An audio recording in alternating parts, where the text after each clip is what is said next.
We're live, probably closer to 11:05 on BC. This is Spirit Cars. We're at the new place. We've been expanding for years. This is Brad. This is Jim. This is like history day. This is like big time. You realize in the Hebrew language that there is no word, there is no concept for coincidence? Get a picture of this car here. You got a good picture of that car? Mm-hmm. I didn't pick this t-shirt this morning. This was the next t-shirt on the pile. Yeah. This, I was telling you about the model, Right. where the big T was actually built, the model before the big T car Starbird built. This is my dream car. No kidding. This t-shirt was done and made and built before there was ever anything like this. Really? So you get the car, all I get is the t-shirt. But Jim is basically, this is what you see here. And I want mine, you wanted it black, we painted it flat black, and that's how I'm gonna have mine. I'm not a big fancy car guy. If I got a big fancy car, you gotta take care of it, and I'm not good at that. So you gotta put it somewhere like here, which will be the museum, I guess. The Spirit Cars, whatever it's gonna be called, museum. We're gonna sell cars from here and do that. So we're gonna have a nice big showroom. And Brad, he come with the idea of putting a modern Hemi in a 34. And I'm gonna make this a history lesson kind of thing. This is our 25th anniversary, and we started with the T-Bucket. And we moved from that. We had a Model A also, but never marketed the Model A for quite a few years, although I had it. We started putting the T-Bucket together and putting the T-Bucket together. And we had a BBS. We're big on the internet. Back in '94 is when we had an internet site. And that's ancient in internet years. And this is a true story. I knew how important the internet was. I've had my BC at Spirit Cars email address forever. The way it started in the beginning, they would bring me a piece of paper. I would read my email. I would answer my email. I would give them the piece of paper back. That's how I did email. It was still a paper trail. And we progressed, and some of our competition didn't see the need there. And I remember sitting down with Speedy Bill Smith from Speedway Motors, a good company, been around a long time, still there. He passed away several years ago. I was up there for a T-Bucket run, and just sitting there, we're talking about the industry and how it's going. And he takes his keys and throws them on the table, and he's like, this is how it's going. They just want turnkey. I'm thinking, he has already given me the bonus of, they would go to a show with a pallet of catalogs, and pass them out. That was his marketing tool. Had been for years, worked for him. Gave us an entry. We beat everybody on the internet. We were there, and it's been our goal for a long time to build the most complete kit on the market. That's been a Spirit strategy. And guys like Brad, fortunately and unfortunately, have really helped us do that, because building turnkeys has not ever been who we are. I've had a rod shop and done that for years. It's almost a distraction from manufacturing. But if I build this car, okay, there you go, put it together. You may have an issue. This may be too tight when you put it on your frame. It may need to go back. This might be in the way if you come down. There may be who knows what kind of issues, but until I build a car that goes down the road and I discovered all that, then I can come back and change my manufacturing side. So you've given us an incredible challenge. You put a modern Hemi in the 34. For one, it's like one of these. What is fitting? I think we had to change the firewall, 2 or 3 times, because it almost worked. And you have a vision for your car. And so we got that fitting in right. And then we, on the seats, even you wanted an armrest. But you didn't want too much of an armrest, but you wanted, so you were part of the process of doing that. We'd never done an armrest like that before. So we got that, and you wanted a rumble seat. I was like, oh, I don't want to. I told Josh, I don't want to do a rumble seat. No way, Joel. I don't want to do a rumble seat. And you kept asking about it. It's like, oh, we can do a rumble seat, but I don't know how. Not that we can't do it. It's just at the moment. But I like the way it come out. I mean, the rumble seat fits well. It does. It's going to be functional. It's going to be good. Eddie's got the upholstery done, so it's coming along a lot slower than we were hoping. This one come along faster than you needed it. Actually, you've had some issues, some health issues with your girlfriend. This has been sitting here for a while, but you're getting to pick this up. You're checking on yours. We're going to start moving the assembly down here. So I think what I want to do is, first off, what's your vision for this car? You know, I just want something I can drive. I'm not looking for a ridiculous show car. I want something I can have some fun in. Go grab. Sounds the silliest idea, but I cannot wait to go get ice cream in this car. I have no idea why. I just can't wait to go get ice cream. It's going to be mild. It's got a little warmed up motor for it. Probably a little more motor than it needs. But a buddy of mine says that too much is just enough. So it's got a 10-to-1 small block aluminum heads and 373 gears in the rear with a turbo 350 with stall, and it's just something I'm gonna, have some fun with. I'm not looking for an outrageous show car. I just want something I can drive, just something I can have some fun with. So Jim started on Facebook. Yeah. What did you start? I started a little group called Spirit Owners and Builders. And when I had first started doing this, I researched Spirit for probably a year. And I had met so many nice people. This guy, Tom, in Texas, Tom Tinsley, super fantastic guy. I talked to him probably 2-3 times a week on the phone. Tom Kraus has come up with so many good ideas. And it's just amazing how many nice people I met through this group. So I figured, why not get a little place where we can all get together and kind of maybe exchange pictures or, just chat, exchange ideas, things like that. And so I was sitting at home one night, had no idea what I was doing. I told my girlfriend, I said, how do I do this, blah, blah, blah. She said, well, here, make a group. I'm like, I have no idea. I can barely turn my phone on. Next thing, I'm the same. Yeah. Horrible with it. Next thing I got a group, we got like 120 some people in it. It's grown to a lot of wonderful people, a lot of beautiful cars, a lot of talent. We're talking just a couple weeks here. Yeah, it's only been, I think, 3 weeks at the most. Mm-hmm. A lot of amazingly talented builders. Oh my God, and some of the cars you guys have built are just amazing. I'm ecstatic about it. I found out about it kind of, trolling around, and I'm just going to be candid. Not every post that you see that has my name on it came from me, unless it talks about goats or something else. That's probably mine or grandkids. But I do watch the boards. But I mean, even my camera person may post as me sometimes. I never know.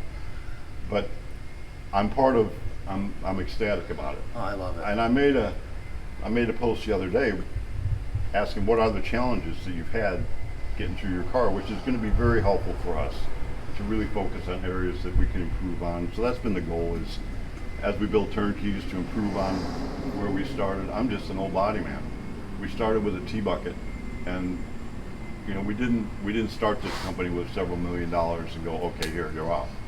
No, we started this company with, I need some bolts. Where's my box of bolts? And sort, okay, these match, and we can make, wow, this is the size it's gonna have to be, so drill that size hole.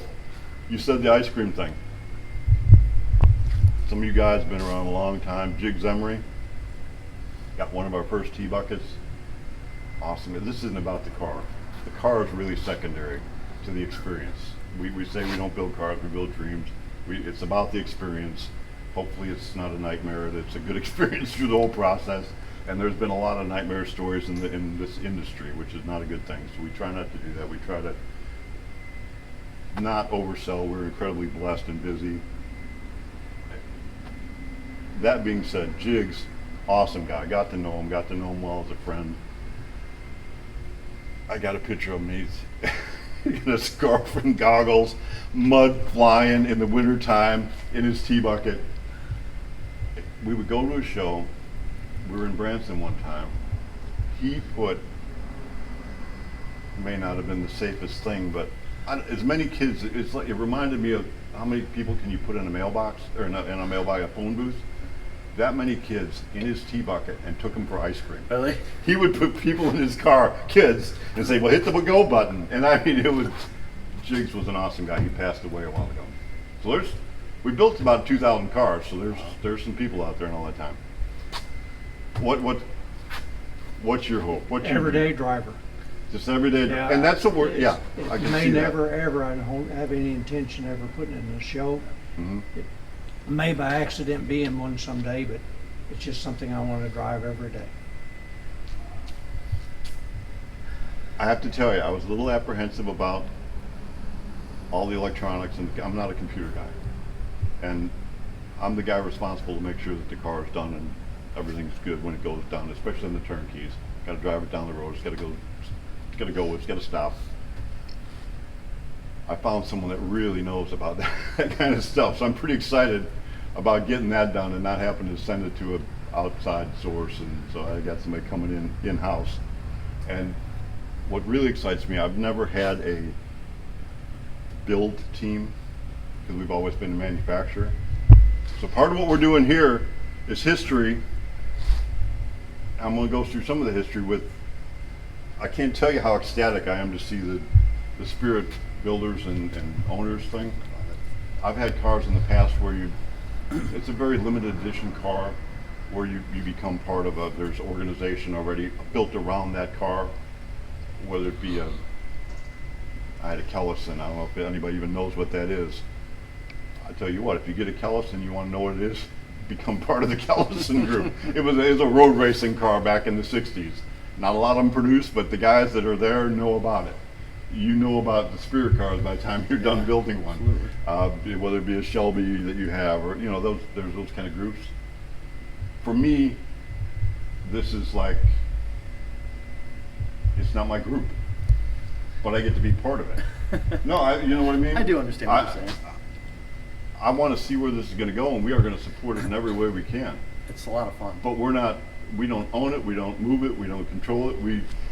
We just have to respond to, as we're a business, what does the people that enjoy these cars really want? Because that's what we want, is just have fun, create relationships and do. Let's go this way just a little bit. I'm not going to show you the whole place, but there's like a big area back there. We're going to do some boat repair, but we do boat dock lockers, and there's a lot of boat aftermarket stuff. So that's going to be a whole different separate thing. You can come in this door. This area, all this is going to be it's a museum, whatever that means. Behind on the wall there, we're going to have a gas station come out, off the wall with the pumps, and over there probably set up a diorama, drag racing diorama with some gassers, but a full-size diorama. Behind that little where the meat counter used to be and the butcher was, not all the way back, but just behind there's a little place we can have a detail shop. So if we can come over this way quick.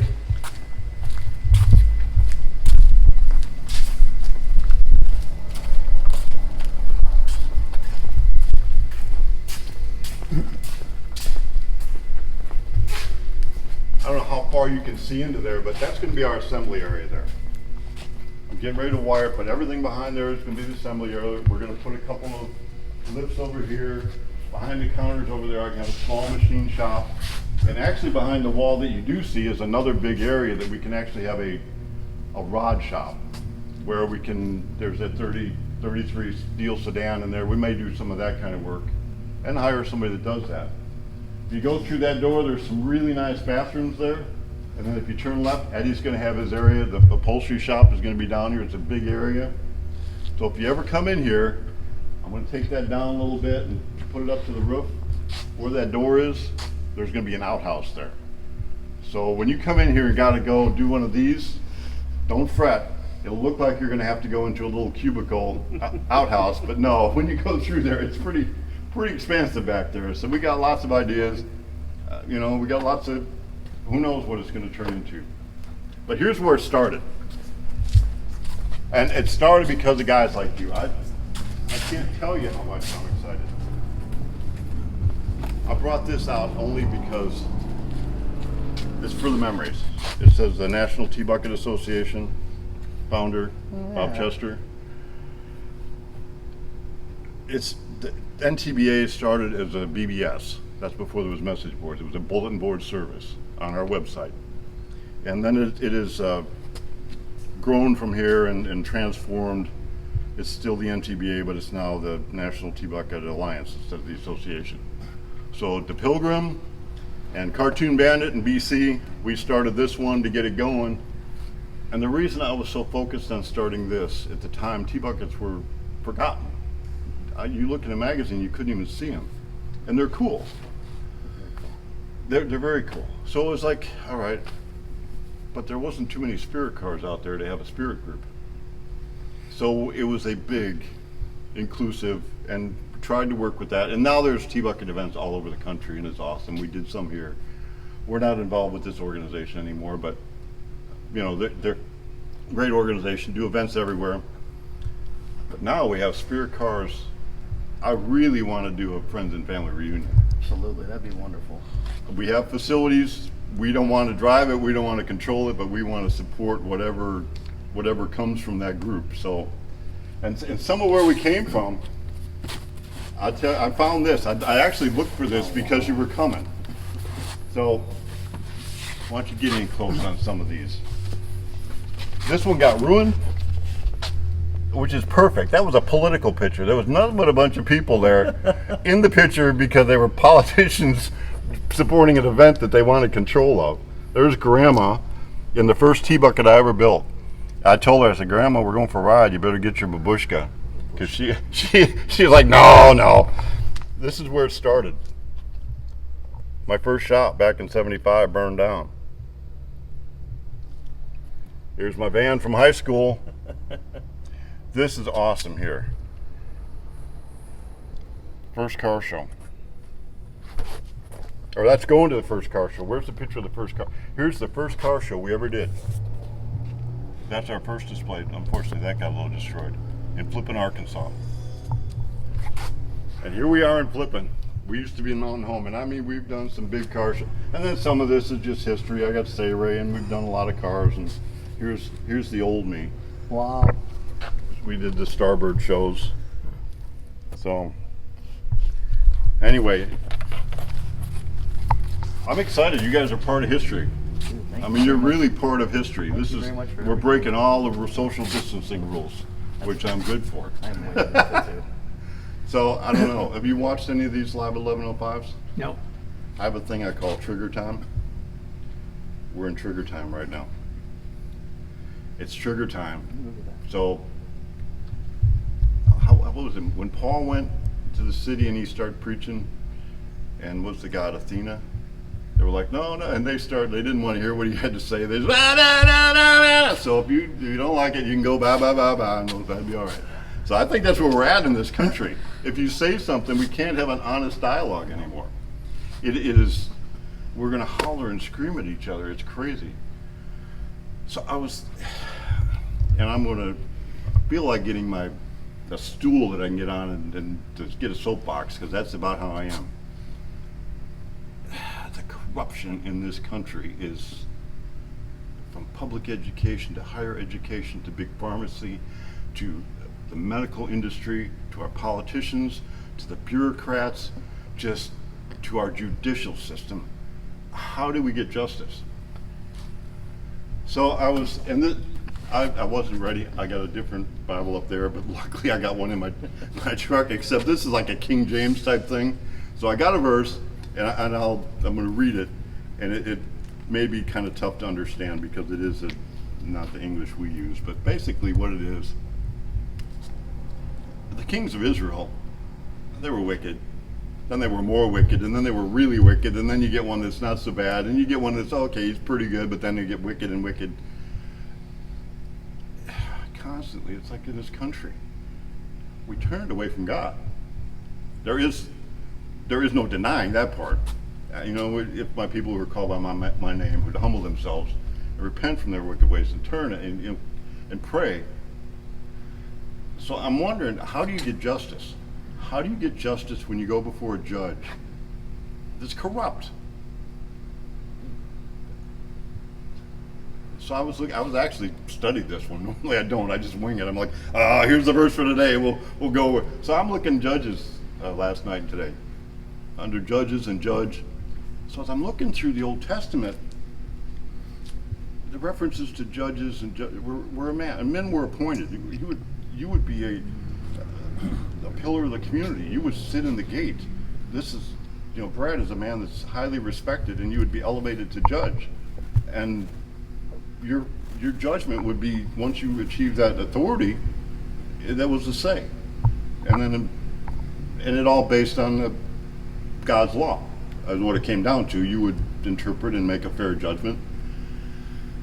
And that was pretty much Old Testament stuff until we get to the New Testament. It kind of changed. Not kind of, it changed. Instead of from men to a man, God incarnate. So the ultimate judge is our judge.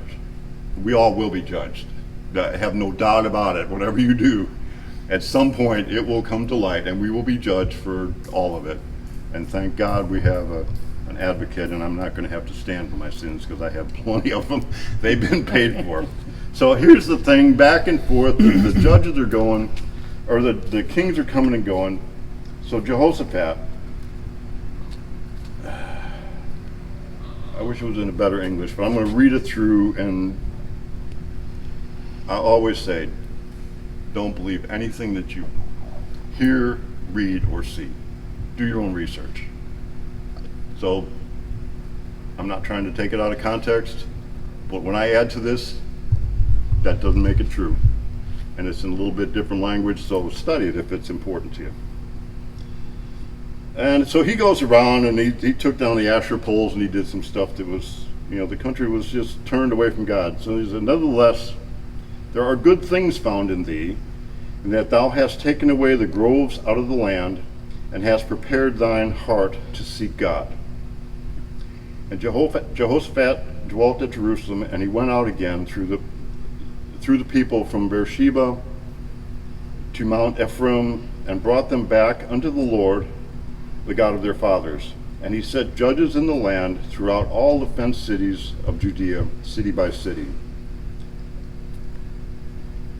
Study it, and I'm not going to read a lot more because there's a lot of these, those, and basically what happened, we had a king. We had a new leader. We have a new president. Who is that? There's some good in you. A lot of bad. Again, I am not putting my faith in a man. I mean, but God's in control. If he can harden the heart of Pharaoh, God is in control. We're not out of control in this world. It's all under control. I'm good. Hopefully we don't all have a Corona party later. But I mean, we're freaking out over death. Let me tell you, we're all going to die at some point. I have a way of escape for that. If you want to know, you can ask. I gave you my email address earlier. Just contact me. But the people have to repent. We have to repent. We have to turn. I believe we're in a time that some of the corruption is coming out. It's being exposed. So don't freak out if the religious leaders of the church get exposed for some corruption. I hope you didn't put your faith in men. Don't be surprised, we're American, but if some of the judicial world gets exposed for their corruption, that's fine. We're still under control. Don't be surprised if some of the big pharma and some of your doctors or some of your teachers are exposed for the depth of corruption. Don't get discouraged and disheartened, because there's beautiful, awesome people that are called to be teachers, called to be physicians, called to be statesmen. Not politicians, but statesmen. You give up. It's like being in the army. You support. You got to take a time and, all right, we'll do this now, but I got to go back to my real life. My real life is not being a politician and getting rich. Shouldn't be. I might need to get a soapbox if I keep going. But anyway, there's sugar time for today. Brad, I sure appreciate your patience. I'm watching forward to that. If you can get on that site, I'm hoping we can open this up, and I'm hoping we get spirit reunions all over. But I would like to not host, but support whatever you all want to do. If you want to come here, we do the car show in Flippin. We support that. It's in the end of the year. We can open this place. A couple years, people come down and we'll do dessert in my house. I mean, we did that before for everybody, and it turned into, my goodness, the whole town thought they could come to the back. I mean, I'm not kidding either. But, you know, we do it in a little more personal, private way. It'll be a Spirit, friends and family, and That'd be cool. and it's history. Today is history. It's the first day of tomorrow. It's coming tomorrow. So that's it. All right, cool. See you. We'll see you Monday. Have a great weekend. You're back home, I'm heading back home. and Louisiana's open. Yep, but I'm Illinois for the weekend and I'm back to Louisiana Monday. Enjoy your daughters up there, and well, very good. Pretty soon that car, you can just drive it to Illinois and drive it back, and the air conditioner will be going. It'll be all good. I'm doing air conditioner on Kendall's car, and a couple other ones right now. So, That's a beautiful car. all right, now we got to figure out how to get yours loaded up. Yeah, I was thinking about that. But it was the first hot rod in here. Really? That's awesome. Later.